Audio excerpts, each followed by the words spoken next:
اذ قال الحواریون یا عیسی ابن مریم، جب عیسیٰ علیہ السلام کے ماننے والوں نے ان سے کہا، اے عیسیٰ ابن مریم،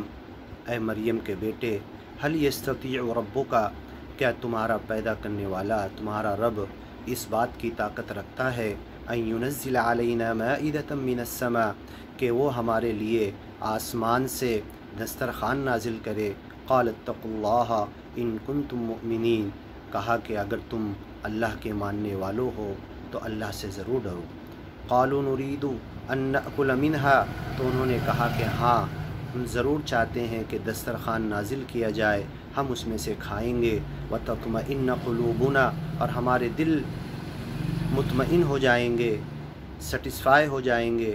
ونعلم ان قد صدقتنا، اور ہمارے لیے دلیل ہو جائے گا کہ تم سچ کہہ رہے ہو، ونکون علیہا من الشاہدین، اور دوسروں کو بھی اس بات کی ہم گواہی دیں گے۔ قال عیسی ابن مریم، تو حضرت عیسیٰ ابن مریم نے کہا، اللہم ربنا، اے ہمارے رب، اے ہمارے اللہ، انزل علینا مائدۃ من السماء، تو ہمارے لیے آسمان سے دسترخوان نازل کر، تکون لنا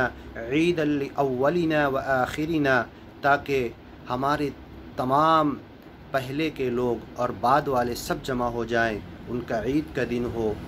وآیۃ منک، اور یہ تیری طرف سے ایک نشانی ہوگی، وارزقنا، اور تو ہمیں رزق دے، وانت خیر الرازقین، تو بہترین رزق دینے والا ہے۔ قال اللہ انی منزلها، تو اللہ نے حضرت عیسیٰ کی دعا سن کر جواب دیا، میں تو یہ ضرور نازل کر سکتا ہوں، منزلها علیکم فمن یکفر بعد منکم، لیکن اس نشانی کے آنے کے بعد اگر کوئی انکار کرے گا، نہیں مانے گا، جھٹلائے گا، بعد منکم، تم میں سے اگر جو بھی یہ حرکت کرے گا، فإنی اعذبہ، تو میں اسے ضرور عذاب دوں گا، عذاب لا اعذبہ احدا من العالمین، ایسا عذاب دوں گا کہ دنیا میں کبھی کسی کو ایسا عذاب میں نے نہیں دیا تھا۔